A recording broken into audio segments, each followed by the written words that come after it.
Bonsoir Arnaud Danjean. Bonsoir. Depuis longtemps, vous insistez sur la persistance de la menace terroriste. Est-ce qu'on a cru, à tort, ces derniers mois, qu'elle pouvait être plus diffuse, moins prégnante ? Alors je pense, et je suis même certain que les spécialistes dans nos services ont toujours été convaincus de la réalité de la menace et de son intensité. Je pense que dans l'opinion publique, et peut-être dans certains cercles politiques ou autres, il y a eu peut-être une forme d'illusion selon laquelle, comme l'État islamique et d'autres groupes terroristes subissaient des revers militaires à l'étranger, que les attentats dans nos pays européens étaient à la fois moins fréquents, d'une moindre ampleur, et conduits par des gens qui avaient des profils peut-être un peu plus marginaux, que cette menace pouvait peut-être s'estomper et devenir plus marginale elle aussi.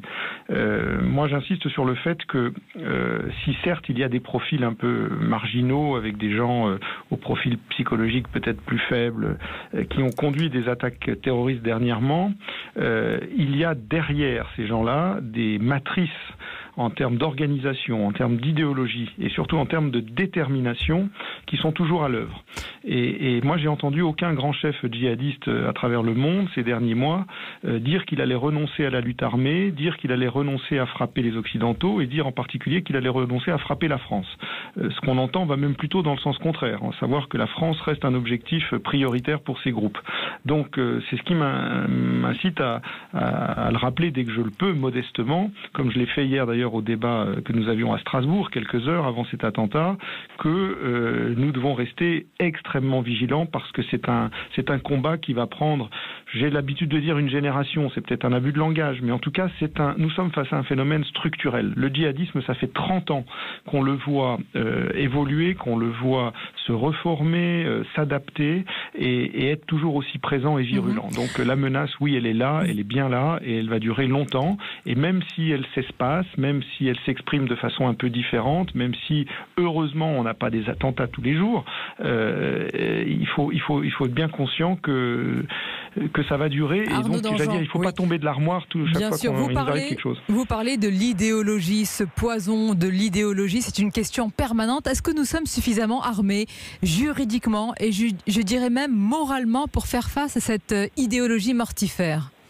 Vous savez, juridiquement, je ne crois pas qu'il y ait de baguette magique. L'arsenal juridique, il peut être aussi sophistiqué que vous voulez. Il faut ensuite la volonté de l'appliquer. Je vous donne un exemple, moi, qui me frappe beaucoup. Je regardais, ça fait plusieurs fois, dans le cadre de la commission spéciale antiterroriste que nous avions au Parlement européen ces 15 derniers mois. Je suis allé dans toutes les capitales européennes voir leur dispositif. J'ai été frappé de voir, par exemple, que les Italiens, qui ont un système très différent du nôtre, ils sont confrontés à des menaces qui sont peut-être pas de la même ampleur, mais en tout cas, les Italiens, depuis le début de l'année, ils ont expulsé 117 personnes étrangères pour fait de radicalisation. Étrangères, vous avez dit Arnaud Danjean. Étrangères. Nous, pour expulser, l'année dernière, la France a expulsé 20 radicalisés étrangers et ça a été salué comme étant un record. Sachant que sur les 20 expulsés l'année dernière, c'était souvent des procédures qui avaient été entamées 2 années avant. On a un juridisme incroyable, extrêmement protecteur sur ce genre de décision. Alors attention, je ne dis pas que ça va tout résoudre, parce que l'attentat d'hier, il a été commis par un Français, et beaucoup d'attentats ont été commis par des gens qui sont nés chez nous et qui ont la nationalité française. Donc l'expulsion ne résout pas tout. Mais en tout cas, ça envoie quand même des signaux aussi. On parlait d'idéologie, on parlait de résilience de nos sociétés. Quand vous avez une société qui ne laisse rien passer et qui, par rapport à des gens qui vont montrer des signes de radicalisation, prend tout de suite les devants, je ne vais pas dire que ça change fondamentalement la donne, mais enfin c'est quand même important. Donc il faut quand même se poser des questions sur l'application que nous faisons des lois. Encore une fois, vous pouvez avoir des dispositifs juridiques très sophistiqués. S'ils ne sont pas mis en œuvre ou si vous êtes réticent à les appliquer, ça ne sert à rien. Il y a l'application des lois et il y a ce qui est également essentiel, c'est le renseignement intérieur, le renseignement territorial et même de proximité. Est-ce qu'on n'a pas perdu justement cette tradition française du renseignement presque de quartier, Arnaud Danjean ? Alors ça, il y a eu une période, il y a eu un angle mort. C'est vrai, suite à différentes réformes qui ont été menées à la fin des années 2000, on a sans doute perdu une partie de ce capital, qui est un capital très précieux. Je pense que beaucoup d'efforts ont été faits depuis quelques années et qu'on a reconstitué cette force très importante qui est le renseignement territorial à travers un service spécialisé et à travers également une meilleure coordination entre les services. Et donc, je pense qu'on a refait une partie du retard que nous étions infligés nous-mêmes. Mais ça reste pour moi un combat effectivement très important.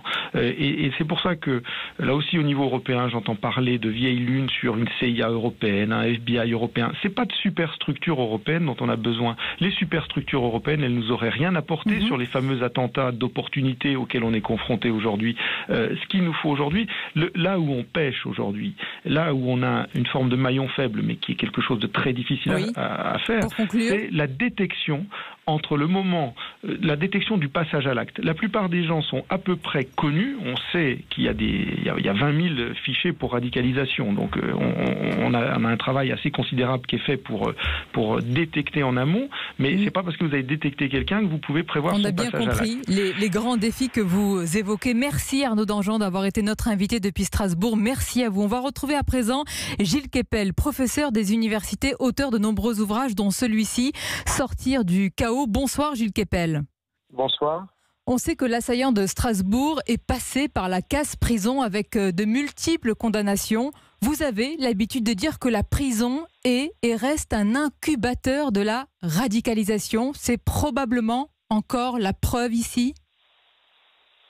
Écoutez, dans ce cas-là, je ne sais pas d'autre chose que ce qu'on a appris, c'est-à-dire que l'assassin aurait crié Allahu Akbar, qu'il avait été fiché S, et par ailleurs, le marché de Noël de Strasbourg avait déjà été une cible des djihadistes dès l'année 2000, et on se souvient qu'il y a 2 ans, à Berlin, le marché de Noël aussi avait été visé. C'est un lieu particulier qui concentre les haines des djihadistes, parce que c'est la fête des chrétiens infidèles, parce qu'on y sert du porc et du vin, etc. Donc que l'individu en question ait appartenu à un groupe de Daesh qu'il n'a pas encore revendiqué apparemment de toute façon, ou qu'il ait été dans la mouvance et qu'il ait pris sur lui de passer à l'acte en profitant de l'état de crise que connaît la France aujourd'hui, ça n'a pas une très grande importance. C'est en tout cas une manière d'agir qui qui s'inscrit dans la mouvance djihadiste, effectivement. Pour vous, Gilles Kepel, la cible, il y a évidemment Strasbourg, il y a le marché de Noël, c'est une cible volontaire, étudiée, organisée ? Alors, étudiée, organisée, je ne sais pas, mais en tout cas, c'est quelque chose qui fait partie du répertoire des cibles préférées de la mouvance djihadiste depuis déjà plus de 10 ans. Hein. Donc, de ce point de vue-là, si vous voulez, en termes de symbolique, en termes, ça fonctionne. Et on le voit, par exemple, les sites de Daesh en français, qui fonctionnent depuis la Syrie, par exemple, ont attaqué les marchés de Noël cette année encore en les traitant de lieux d'impiété. Justement, vous parlez de la Syrie, on a beaucoup parlé des revenants de Syrie ou d'Irak. Il y a aussi d'autres menaces avec ceux que l'on appelle les sortants, ceux qui vont sortir de prison dans quelques mois ou quelques années. C'est là encore un énorme défi pour notre pays notamment.